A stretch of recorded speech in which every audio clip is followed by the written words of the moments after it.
Today we're going to be talking about ways to control your food intake.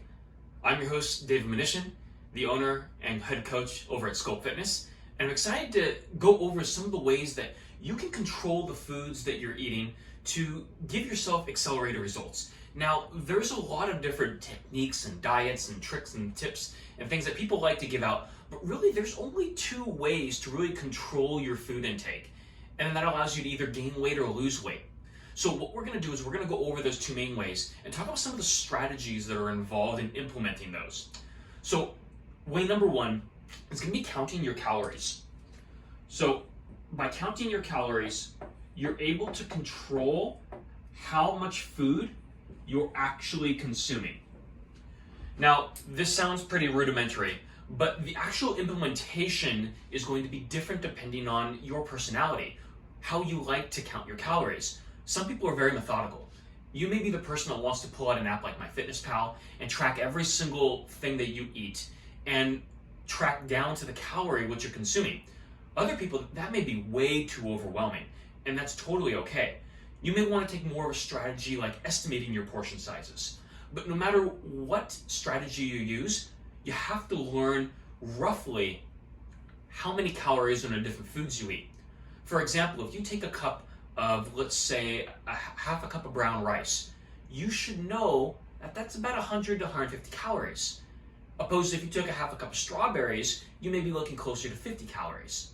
See, if you don't know roughly how much calories are in each food group and the rough portion sizes of them, then you're going to be way off on actually being able to manipulate the results that you want, whether you're trying to gain or lose weight. Now, there's also other methods you can implement when it comes to counting calories, and that's things like implementing portion size containers. It's an easy way to be able to, when you're meal prepping, portion things out in a container that's preparing you to have the right portions. Now, this is just one way of being able to control your intake.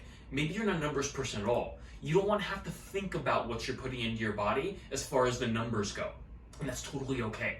There's another way for specific people just like you, and we call it mindful eating. There's a lot of different other names that people will call this. It's also called intuitive eating. But being mindful eating is going to focus on the practice of listening to your body. What is your body telling you right now? Are you hungry? Are you thirsty? Do you know the difference between the cues when your body's speaking to you? Some of the other things to think about are, when are you eating? Are you eating at 2 o'clock as your first meal and you skipped breakfast? Maybe now your body's saying, I'm starving. What happens to your body when it reaches that state? What are the decisions that you end up making? See, asking yourself these questions and becoming in tune with what your body is trying to tell you, you end up being able to make better nutritional decisions for yourself and are able to control things like overeating. Or maybe if you're actually trying to gain weight, you know how to manipulate the amount of food that you're putting into your body and override some of those cues that are telling you, hey, stop, like you're going too far, you're eating too much. But if you're trying to gain weight, you may have to override some of those hormonal cues.